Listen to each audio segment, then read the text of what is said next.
Top of page 5. Roman numeral 6. So now the angel gives the interpretation. He goes, so let me tell you a little bit more now about the fourth beast, about the 10 horns, and about the one horn. You asked about them in verse 19 and 20. Let me break it down in more detail to you. Paragraph B. The fourth beast, verse 23, Daniel 7, verse 23, the fourth beast is not just a man, not just a man, which we found out in verse 17, but he's also a kingdom. He's a man and he's a kingdom. But he'll be different. The angel emphasizes, again, 3 times this is emphasized. He'll have a unique order of evil and cruelty and power. Paragraph C, the 10 horns, the angel says it very clear. And then it's emphasized in the book of Revelation a number of times. So it's an angel interpreting the visions. The Bible interprets the Bible. There's no question about what it means. We don't know exactly which king or which nation and all that, but we know what it is. He says the 10 horns that you were perplexed by are, verse 24, paragraph C, they are 10 kings. They are 10 men. They will be ruling together as contemporaries. Not 10 men who ruled consecutively over history, like 10 generations in a row. Some read this and said the 10 kings, one dies and the next one, the next one. It's not 10 kings in a succession of, the Roman Empire, like some say. It's 10 kings that are contemporaries. They're ruling together. They will arise out of this kingdom meaning the ancient Roman Empire, the people group, the territories related to the ancient Roman Empire. They'll rise, these 10. So we know those 10 kings come from the Europe, Middle East territory and people groups. It says in verse 24, but another king will rise after these 10. So we know the 10 are in place first. So in terms of biblical signs of the times, the 10 will be there first, before the Antichrist is known. Then 3 of them are suddenly assassinated. Probably in close proximity of time, if not at the same time. We don't know, that's conjecture. But this Antichrist king will arise after the 10 are in place and functioning and recognized globally. He goes on to say it again, verse 24, he will be different. He says it in 23. His kingdom will be different. That's verse 23, the kingdom itself. And verse 24, the man will be different. So both the kingdom, the empire, as well as the man, they will have a supernatural dimension of power, and they will have an unprecedented evil and cruelty about them. The kingdom and the man. Verse 23, the kingdom. Verse 24, the man. And the angel says it again. This guy, this little horn, he's going to kill 3 of them. 3 times. Don't make no mistake about it. Now, the way that God lays out the Bible is just such, where it says it 3 times. These 3 are plucked up from the roots, verse 8. These 3 fall before the Antichrist, verse 20. They're subdued, verse 24. And so now as the 10 emerge on the world scene, the prophetic church will say 3 of them will die, and their neighbor will say, where? You go to Daniel, they go, a beast with horns and plucked up from roots. What that means? That powerful man on TV is going to die? I go, yeah, that's right. You need to get out of fantasy land and get into reality, because the Lord lays it out in the scripture to where those that believe him can see it clearly, and those who don't believe him, they can't make any sense. They say, that is where you're basing this? You're kidding. From that cryptic vision of beasts and horns and pompous and what? Yeah, that's where we get it. That's not going to go over that well at the family gatherings. It won't be convincing to people that don't have a heart to believe. But that's how the Bible's laid out. It's laid out just that way. Paragraph E. The characteristics of the horn. Verse 25. He will speak pompous words. That's his blasphemy that's really developed in Revelation 13, verse 5 and 6. He will persecute the saints. He'll be murderous. Interesting, he will intend to change times and law. He will want to have domination of the whole culture and society. And the saints will be given into his hand for time, times, and half a time. Number one, he'll change times and law. Let's look at paragraph 1 here, the bottom of page 5. He will establish legislation that will change some of the most important social and spiritual institutions in the culture. That's what they did in the French Revolution. You know, like 1789, 1790s, in the French Revolution, they changed the calendar. They changed the name of the months. They got rid of the religious holidays so they couldn't honor Christianity. And they had pagan ones, and they changed the calendar so that, you know, December 25th, you couldn't tell where it was, because there wasn't just a 30-day calendar. It was all mixed up.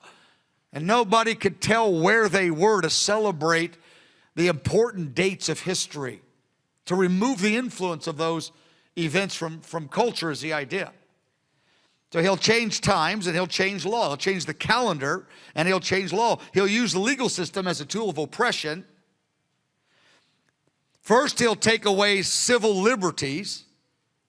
Then it will progress, and he will actually legislate by law, make it legal to murder the saints. And he'll change times. He'll change the calendar so that the influence of significant religious, spiritual events are lost to the culture. They can't tell, again, they won't know when it was December 25th. They go, no, when, or that's the idea, is the point. He only makes it 3.5 years, so it doesn't take. But that's what he's after. Top of page 6. We'll just bring this to an end here. It says that he'll prevail. He'll persecute the saints. The saints will be put into his hands for time, and a half a time. What's that mean? There's a God-given limit of 3.5 years. The word time means 1 year. Times is 2 years.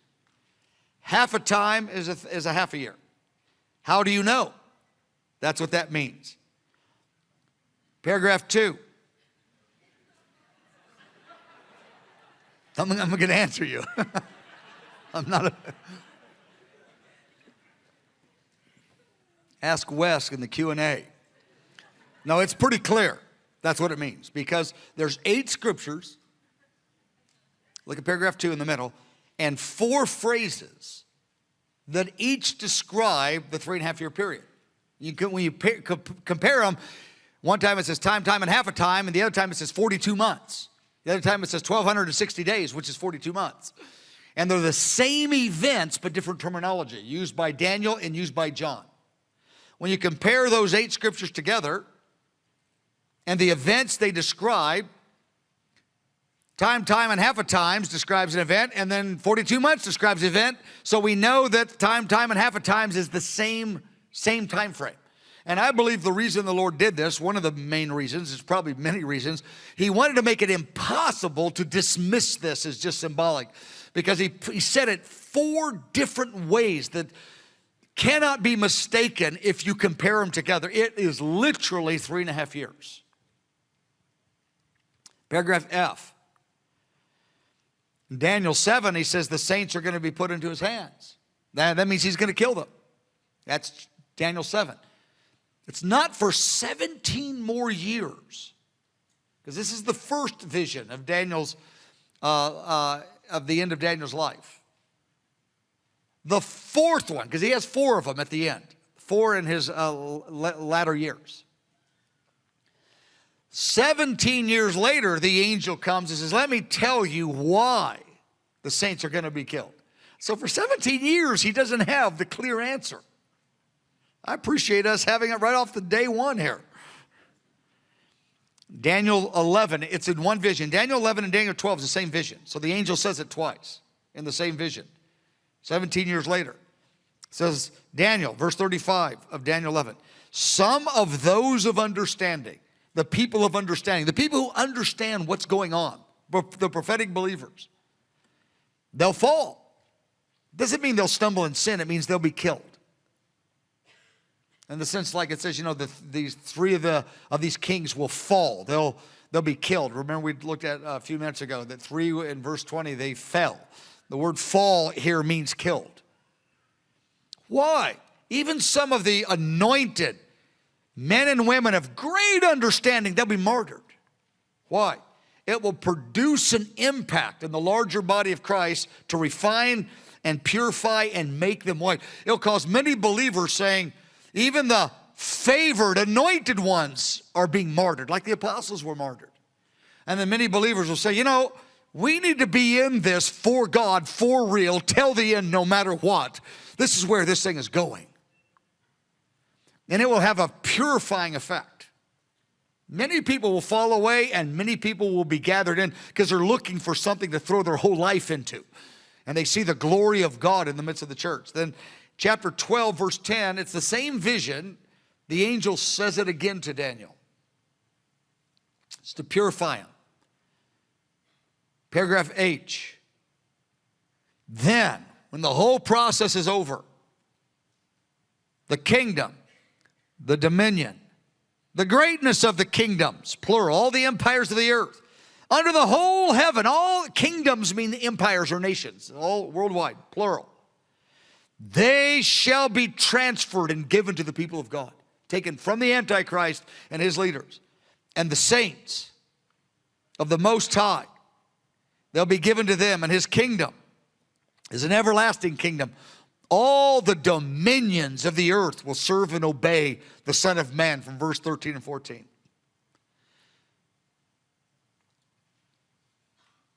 Paragraph I.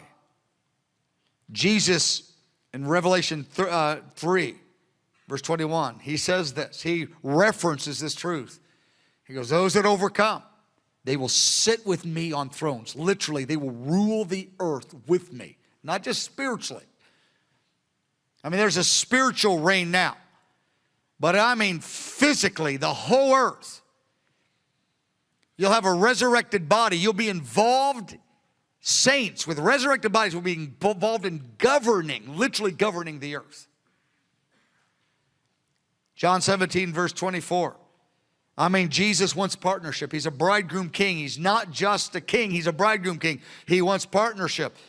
And he says right before the cross, I mean, one of the great passages, he says, Father, I desire them. I mean, why are you doing this, Jesus? I desire them, that they be with me where I am forever.